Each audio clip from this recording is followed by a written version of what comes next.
네, 오늘은 시편 83편으로 말씀을 전합니다. 우리는 이 시편 83편의 말씀을 보면서 어쩌면 삶의 가장 어둡고 또 절망적인 순간들이 다가오게 된다면 하나님께 어떤 마음으로 또 주님 앞에 나아갈 수 있는지 또 기도할 수 있는지 여기에 대해서 알게 된 내용이 오늘 시편 83편에 기록되어 있습니다. 그리고 이 시는요, 절박한 탄원이지만 동시에 노래다라고 보게 되는 것입니다. 절망적인 상황에서 드리는 이 기도가 노래가 될 수 있는 것은요, 역설적이다라는 것이죠. 단지 슬픔을 노래하는 것으로 나가는 것이 아니라 노래라는 것은 감사와 찬양을 포함하고 있는 게 성경의 단어인 것입니다. 그렇기 때문에 이 절망적인 순간 속에서 드리는 이 기도가 노래가 된다는 것 자체는 역설이다, 이렇게 볼 수 있는 것이죠. 이것은요, 당시 이스라엘 백성들이요, 기도를 개인적으로 읊조리는 데 그치지 않고 성전에 함께 모여서 함께 노래로 맞춰서 부르면서 주 은혜 가운데 나아갔다, 이것을 볼 수 있게 되는 것입니다. 그들은 자신의 가장 큰 두려움과 고통을요, 하나님 앞에서 전혀 숨기지 않았고 또 신앙 고백이 담긴 노래로 승화시켜서 하나님께 올려드리게 되었다라는 것이죠. 이것이 바로 어쩜 신앙인이 갖게 되는 위대함 중 하나다, 이렇게 볼 수 있습니다. 신앙은요, 고통을 보고 외면하거나 피해서 다른 길로 가는 것이 아니라 고통의 그 항목판에 있을 때 하나님을 향해 노래하게 하는 힘이 우리에게 신앙으로서 나타나는 것입니다.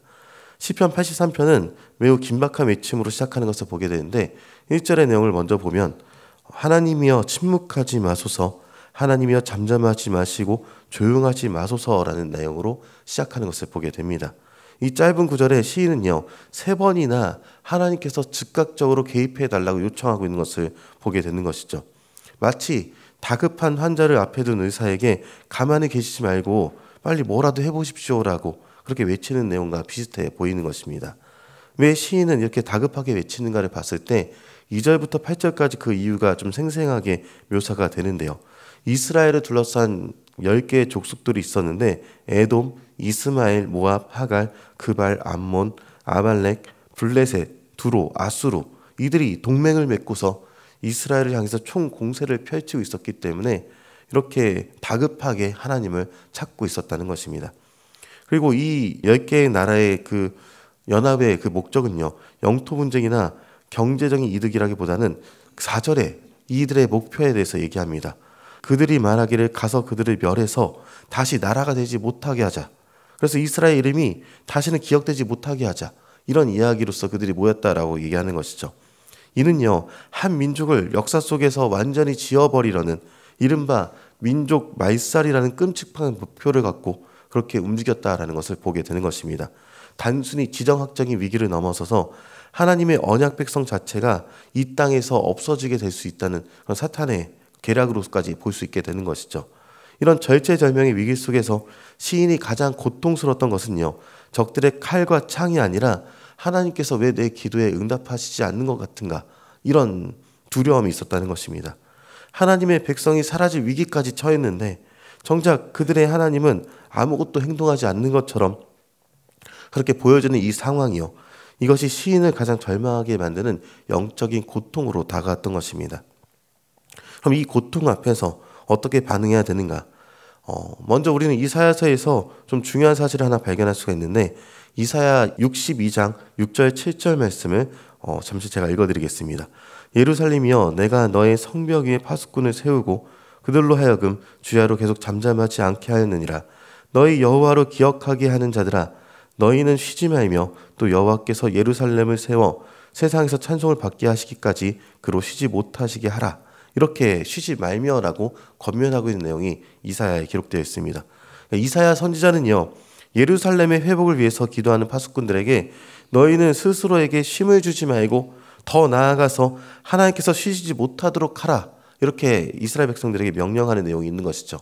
그러니까 하나님의 침묵, 우리가 기도를 포기할 때가 아니라 오히려 더 필사적으로 기도하면서 하나님께서 쉬지 못하시게 하나님께 응답을 간구하라, 이렇게 얘기하고 있는 것입니다.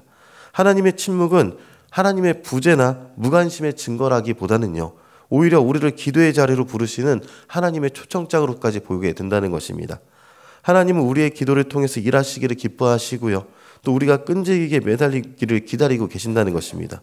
시편 83편의 기자는요, 그 역할을 하고 있다, 이렇게 볼 수 있습니다.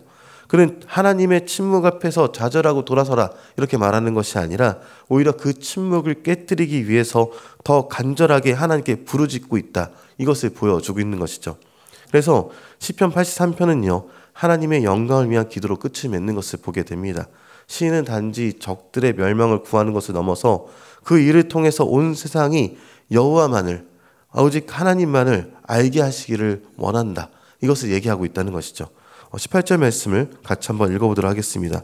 여호와라 이름하신 주만 온 세계의 지존자로 알게 하소서. 아멘.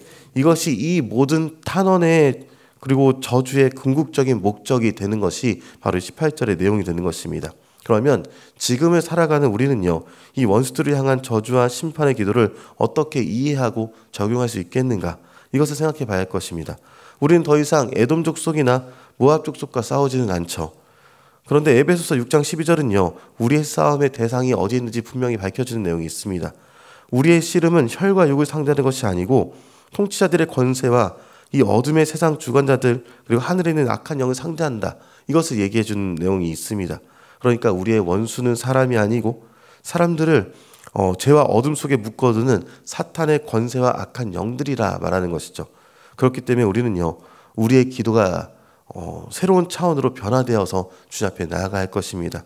우리는 원수 같은 사람들의 멸망을 위해서 기도하는 것이 아니라 그들을 묶고 있는 어둠의 권세가 무너지게 하고 그들의 영혼이 구원받기를 위해서 기도하는 것이 바로 우리의 모습이 된다는 것이죠. 예수님께서는요. 마태복음 5장 44절에 너희 원수를 사랑해서 너희를 박해하는 자를 위해서 기도하라라고 그렇게 말씀하시면서 우리의 기도에 혁명적인 전환이 있으라라고 말씀하기까지 하십니다.